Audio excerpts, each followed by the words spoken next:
Hello and welcome to Hot Money on BloombergQuint Live, India's first digital live streaming business news service. This is the show which gets you a complete wrap of all the stocks that are buzzing in trade. I am Darshan Mehta.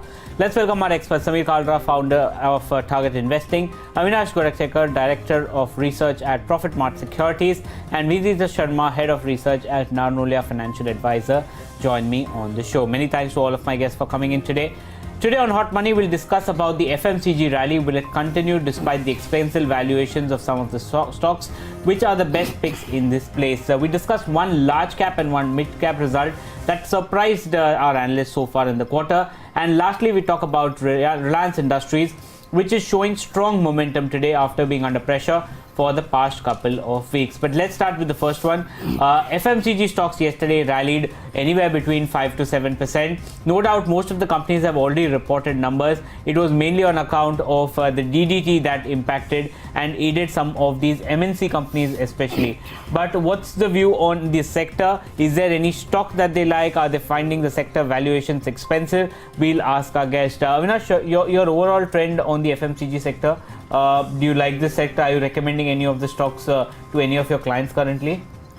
In fact, Darshan, we feel that at the current level, stocks like Godrej Consumer and Dabur definitely have shown a decent kind of performance, both in terms of margins, in terms of the volume growth. And our sense is that, the Jan to March quarter could definitely be a better quarter compared to the third quarter. Already our sense is that some green shoots on the volume growth seem to be visible. And hopefully, in the budget, the kind of money which has been outlined for the rural spends is definitely going to percolate down to companies which have a large exposure on the rural market. So I think given a choice, I think Dabur and Godrej Consumer, obviously on market declines could be accumulated. Our sense is that the coming year could definitely be a better year in terms of volumes as well as margins. Okay, so these are the stocks that anything that you are recommending your clients to stay away from in this sector? Actually, Darshan, we track a very few stocks, but I think if you talk about Hindustan Lever, I would believe that valuations still seem to be a little pricey here. Our sense is that despite the fact that the results were slightly better than market expectations, the volume growth still has not kicked in to the level what probably our expectations were. So I think probably the higher kind of multiple or the higher kind of market stocks would possibly be away. We would prefer to go for the slightly smaller companies where we believe that probably both the urban as well as the rural spends could possibly drive their volume growth. Okay, that's the view that's coming in from Avinash. And Avinash, which was that stock that probably surprised you or disappointed you? No, I think on the surprise side, which actually pleased our expectations, was Tech Mahindra. I think the numbers were much better than what the street and our expectations were. Although margins were down, revenue growth sequentially was pretty strong, around 4% plus, and I think the deal pipeline is pretty strong. They've already won deals worth about $1.23 billion, and from the management conference call, one thing was very clear, that enterprise and communications is now going to be a very growth kind of trigger. The margins could remain softer for one more quarter, but hopefully FY21 is going to be a lot better. So our sense is that typically with these kind of deal pipelines looking strong and the enterprise business again getting ramped up, I would not be surprised that possibly we could see some sort of margin improvement in FY21, which I think the market is also waiting for a long time. What's your pecking order in the top 5 IT companies, be it Infy, TCS, HCL, Wipro and TechM? I would believe that I think from the larger space we still continue to have a higher degree of comfort on TCS. I think TCS would figure out first, then Infosys, and obviously within the smaller ones we like Tech Mahindra. I think Tech Mahindra definitely looking at the numbers, looking at all the other IT players from the smaller pack, Tech Mahindra definitely has done well, and I think the management commentary, Darshan, appeared to be pretty positive and solid. Okay, that's the view that's coming in on the stocks on the large cap front that surprised the street or disappointed. Now, we'll talk about the mid-cap end of the market. A lot of companies probably will feature in this list. Avinash, which was that number that surprised you on the mid-cap end or disappointed could be? No, I think on the mid-cap side, what surprised us was, a small player called Thyrocare, from the diagnostic space. I think despite the fact that, competition has increased, what was surprising is that we saw a good 300 basis point expansion on the diagnostic part of the business. And despite the fact that top line grew by just about 11-12%, EBITDA growth and the bottom line growth was pretty strong, almost 23% on the EBITDA and 32% on the profit. The management con call also mentioned that they are looking at a very strong Q4 number, and hopefully the imaging business, which was the underperforming segment in the third quarter should also pick up.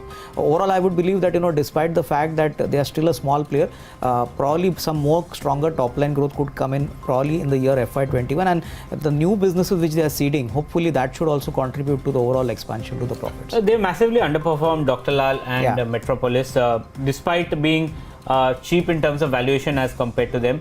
You think it's time to shift position, if someone has positions, to shift from, because Dr. Lal has already reported numbers which were not all the best. It's time to switch from them to Thyrocare? I would believe that in terms of valuations, Darshan, the scope for re-rating on Thyrocare looks pretty good, because both Dr. Path Labs as well as Metropolis, if you look at it, definitely are richly valued. And despite the fact that growth is definitely continuing, this is also a B2C business, and frankly, our sense is that if the company continues to maintain its margins and goes on to increase its top line growth, then the markets would definitely be pleased. This is an older player, but obviously, as you rightly said, the stock has underperformed, so markets could possibly watch the March quarter and then what kind of growth comes in FY21. Okay, so in fact, all three of them have outperformed in the last 6 months. 60% for Metropolis and Dr. Lal, and a 40% move on Thyrocare. And remember, majority of the move, 20-25%, will have just come in the last 1 or 2 days post the numbers. So Thyrocare is picking up, and Dr. Lal slightly coming off post the numbers. Avinash, Reliance, is the stock that you would recommend to your clients?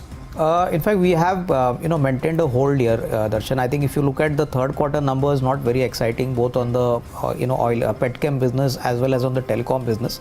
And I think the markets which were clearly waiting for the Aramco deal to happen, I think possibly this may take a little more longer time, maybe for another 1 or 2 quarters. So our sense is that for the next 1 or 2 quarters, the telecom business is also not going to see significant amount of re-rating. The other companies have also taken significant price increases. So our sense is that somebody who has a long-term kind of view can definitely hold on. Wait for some further dip, probably you can add more, but definitely in the near term it could be a market performer. Market performer on Reliance Industries. Any issues on the debt? Because that seems to be I think a lot of concern people have on that. No, I think that was the key reason. The stock had actually earlier taken a good bounce once the Aramco deal was announced, at the time of the Reliance AGM. But I think hopefully, we believe that at least in the first half of FY21 this should materialize. I mean, it was due to happen in FY20, but I think Darshan, this is going to be a big trigger once obviously Aramco puts in money. There's going to be a massive amount of debt repayment, which could obviously help the company. So maybe it's going to take another 1 or 2 quarters. After that, probably we could see a kind of a significant amount of re-rating. Okay, that's the view that's coming in on Reliance Industries. I think it's a consensus hold or an SIP type of stock that's been spoken about. But with that, it's a wrap on today's edition of Hot Money. Let me thank my guests, Samir, Vinita, as well as Avinash. Thank you so much for coming in today. Ask BQ comes up next. Stay tuned to BloombergQuint.